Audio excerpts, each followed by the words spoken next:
ସାଙ୍ଗମାନେ ଜୟ ଜଗନ୍ନାଥ। ସକାଳୁ ଉଠିକି ଦେଖିଲେ ଆଉ କେଉଁଠି ବଡ଼ି ପୁରା ଷ୍ଟାର୍ଟ କରିଯାଇଛି। ସେଦିନ ପାର୍ଟ ଥିଲା ଯେତିକି ଥିଲା ଯେ ଖରା ମାରୁଥିଲା ତ ପାର୍ଟ ଦେଇଥିଲା। ତାପରେ ଫଟାଫଟ ଉଠିକି ବାଦାମ ଭଜା ଖାଇକି ମୁଁ କଲେଜ ବାହାରି ପଡ଼ିଲି କାରଣ ଲେଟ୍ରେ ଉଠିଥିଲି। ତ ଆଜି ଲାଷ୍ଟ ଏକ୍ଜାମ୍ ଥିଲା ତ ଉଠିକି ଫଟାଫଟ ପଳେଇଲେ। ଏକ୍ଜାମ୍ ଦେଇକି ଆସିଲା ପରେ ଏଠି ଜ୍ୟୋତି ଛିଡ଼ା ହେଇଛି ଦେଖନ୍ତୁ। ସେ ତ ଖାଲି କହୁଛି ମୋତେ କ୍ୟାମେରାରେ ଆଣେ। ତାପରେ କଲେଜ ଭିତରେ କିଛି କ୍ଲିପ୍ସ ମୁଁ ନେଇଥିଲି ଆଣ୍ଡ ଚାହୁଁ ଚାହୁଁ ସତରେ 2 ବର୍ଷ କମ୍ପ୍ଲିଟ୍ ହେଇଗଲା। ଆଉ ଗୋଟେ ବର୍ଷ ପରେ କ୍ୟାମ୍ପସ୍ ଗୋଟେଠି ଆମେ ଗୋଟେଠି ମାନେ ଆଉ କେବେ ବି ଦେଖାଇ ପାରିବେନି ସନ୍ଦେହ।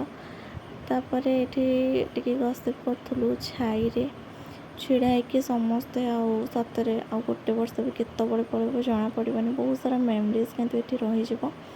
ଆମେ ସମସ୍ତେ ଯାଇଥିଲୁ ଟିକେ ବିରିୟାନୀ ଖାଇବା ପାଇଁ ରେଷ୍ଟୁରାଣ୍ଟ, ଆମେ ସବୁ ସାଙ୍ଗମାନେ ମିଶିକି। ଭୋକ ବି ବହୁତ ଜୋରେ କରିଥିଲା କାହିଁକିନା ସକାଳୁ ତ ମୁଁ କିଛି ଖାଇନଥିଲି। ଆଉ ସମସ୍ତେ ବିରିୟାନୀ ଅପେକ୍ଷାରେ ହିଁ ଥିଲୁ। ଚାହୁଁ ଚାହୁଁ ବିରିୟାନୀ ବି ଫାଇନାଲି ଆସିକି ପହଞ୍ଚିଗଲା। ବିରିୟାନୀ ଆଖିକୁ କ'ଣ ଦେଖାଯାଉ ତ ମୁଁ କହିପାରିବିନି କ୍ୟାମେରାରେ କ'ଣ ଆସୁଛି, ବଟ୍ ଆକ୍ଚୁଆଲି ବହୁତ ଟେଷ୍ଟ ଥିଲା। ଆସିଲା ପରେ ଶୋଇପଡ଼ିଥିଲି। ଇଭିନିଂ ଟାଇମ୍ରେ ଚାଟ୍ ପ୍ରିପେୟାର କରିଥିଲି ତ ରହିଲି, ବାଏ।